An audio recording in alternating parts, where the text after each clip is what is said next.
Joining me now, Wall Street analyst Charles Ortel. Charles, good to see you. Thanks for having me on, Liz. All right, Charles, let's start with this question of the day today. It's rather simple, rather direct and to the point, but I think it's what everyone's wondering after the press conference yesterday. And that question is, did President-elect Donald Trump, did he do enough to separate himself from his business in order to avoid any conflict of interest during his time as president?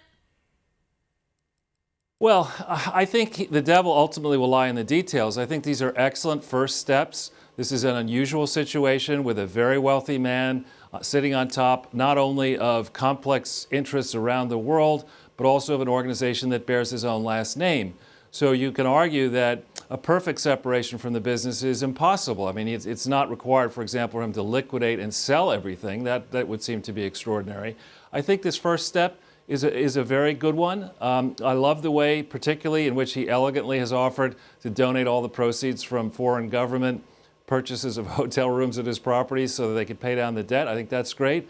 I think it's a fair issue to have his two sons run what remains of the business. I like the steps of not doing incremental deals. And I would hasten to point out that when you look at the whole system, and two wrongs don't make a right, but when you look at the whole system, the disclosures for the legislators who are speaking here, and indeed for this ethics watchdog, about the interests that their entire families have, are woefully inadequate. The government itself doesn't really make a decent accounting to we the people of how they spend our tax money. There are no audited statements for the federal government that are strict and consistent and easily understood. So, I think what Mr. Trump is doing is an excellent first step. I'd love to see legislators and regulators emulate him, doing family-wide disclosures about what they actually own and to whom they contribute. So, let's try to make this work as opposed to just making this an impossible task like Sisyphus.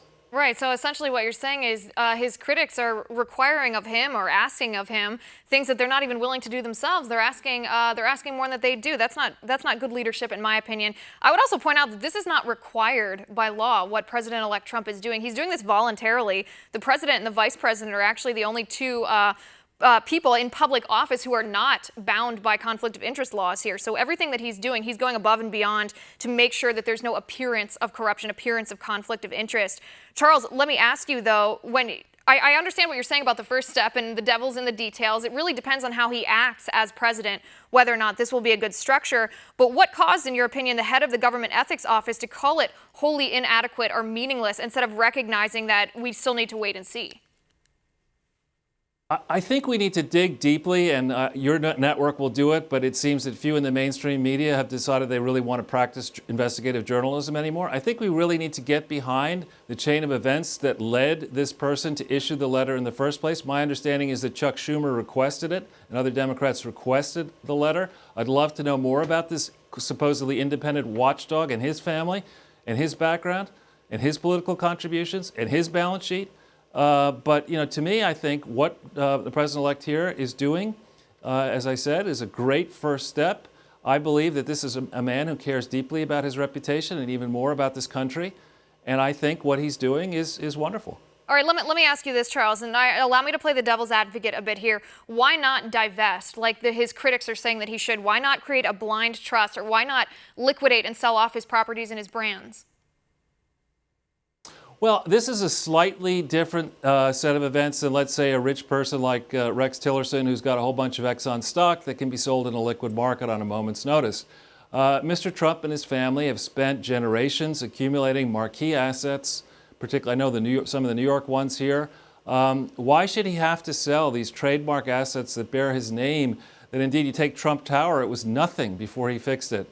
Why should he have to sell that? It doesn't make sense. I would understand having to sell an interest in a publicly traded common stock for which there's a liquid market. That I get. But when families spend generations building up assets, I mean, if he were a farmer, would he have to sell his family farm? Why doesn't John McCain have to sell 5 of his houses? I gather he has 6. I mean, it's not really a fair standard, I think, in the case of Trump. Right, and I guess when it comes to a blind trust, too, specifically in regards to Trump Towers or his golf courses and hotels around the world, he can't exactly unknow that he owns them. He already knows that he owns them. His name is on them.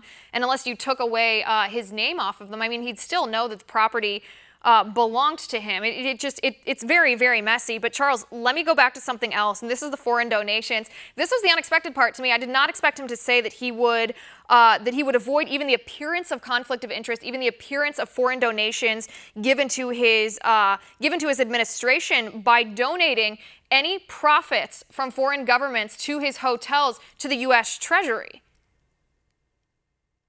I think he actually went further than that. I don't know that he just said profits. I believe he said any revenues. But you know, the reason for that, of course, is that in theory we have strict laws that bar foreign governments from meddling in our elections and also bar politicians from accepting contributions from foreign governments. So unlike the Clintons, who I believe set up the Clinton Foundation as a way to get money into their campaigns from foreign governments, Donald Trump is making a strong statement here that he's not going to let that affect him. And I applaud that move. I think other politicians should have to disclose whether or not they're directly and indirectly getting foreign government money. Right, but this one to me, like I said, it took it even a step higher than the requirement. He was already, I guess, going above and beyond requirements, but this is avoiding even the appearance because I guess getting a donation from a foreign government or foreign governments influencing a politician, that doesn't apply to value for value exchange. He has a business. They're paying for a hotel room. That's arguably not a foreign donation to him as a politician or to any of his associations as a political figure, to his administration, to our government. A value for value exchange. That's what really got me. But Charles, let me ask you, this was a report by the New York Times this morning.